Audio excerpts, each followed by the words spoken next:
So, Sasha, I love abusing Paul when he's nowhere to be found. We just thought we'd get a little insight as to what he's like to work with at Vestact. Anything you can tell us in his absence? He's very meticulous. He makes these notes, and I've known Paul for nearly a decade and a half, and you can't even touch him on the shoulder. So he's jumpy then?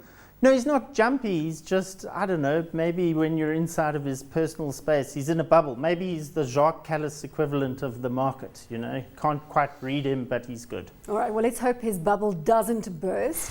Chris, we're talking about Spar now. It was founded when a group of 8 wholesalers went into partnership in 1963 to service small retailers. It was part of the Tiger Brands Group and was relisted in September 2004. It has a market cap of 21.5 billion rand, price to earnings ratio of 18.8, and a dividend yield of 3%. And I always refer to an interview that I did with Wayne Hook, the CEO of Spar, where he said you needed to be tough to be in this retail game.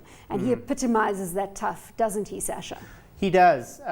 You know, I think it's interesting because Spar's got only about 100 less stores than ShopRite, would you believe? They've got over 1,700 stores, but they're all in different models. So you've got the super Spar, then you've got the more commonly known neighborhood Spar, and then you've got the quick Spar, which operates in a retail space of between 300 and 700 square meters. And then you've got a newer entrant, which is Save More, which is right at the bottom.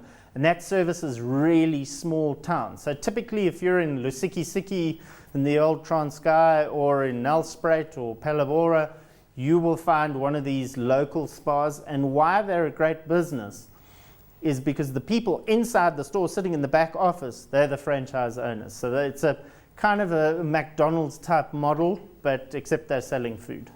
Again, Chris, you get that impression of street fighters, on the ground, hardcore trading when it comes to the Spar Group. Would that be a fair analogy? Yes, I suppose it is. I mean, but you've got to bear in mind, you've got to separate here the actual the store owners, because they're part of a guild, or you can call it a franchise if you want, but they refer to it as a guild. Whereas the company into which you buy on the JSE doesn't actually, it owns very few stores. It owns maybe half a dozen stores, and those are just there as a warehousing operation. But this is intrinsically a distribution business. And it's an incredibly efficient distribution business at that. They've been doing what they've been doing very, very efficiently for so many years, so many decades now. So, you've got to distinguish, as I say, between those hard, harsh, gritty store owners and the listed company itself. Anything to add on Spar? Yeah, I wanted to add something interesting. Roughly 1 in 3 stores inside of the franchise, inside of all their outlets, is actually a top store.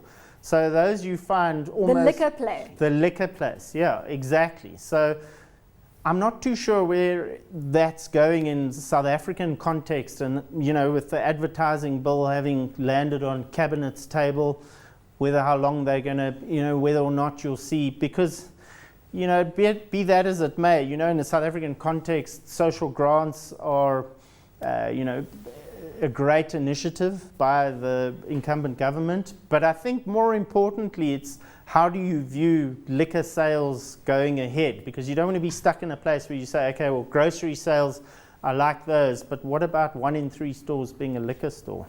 Chris, Spar, hot or not? Great company, I like it, but unfortunately I can't see them extracting too much more in the way of efficiencies at this point in time, so unfortunately I have to say not. Paul, Sasha, I'm sorry, I had a little bit of a lapse there. Sasha? Yeah, I think I'm going to have to agree with Chris. I think South African consumers in a bit of a tough space at the moment, and they'll go more for value at this point, rather than a kind of where they used to have the niche open on a Sunday. Everyone's open on a Sunday now.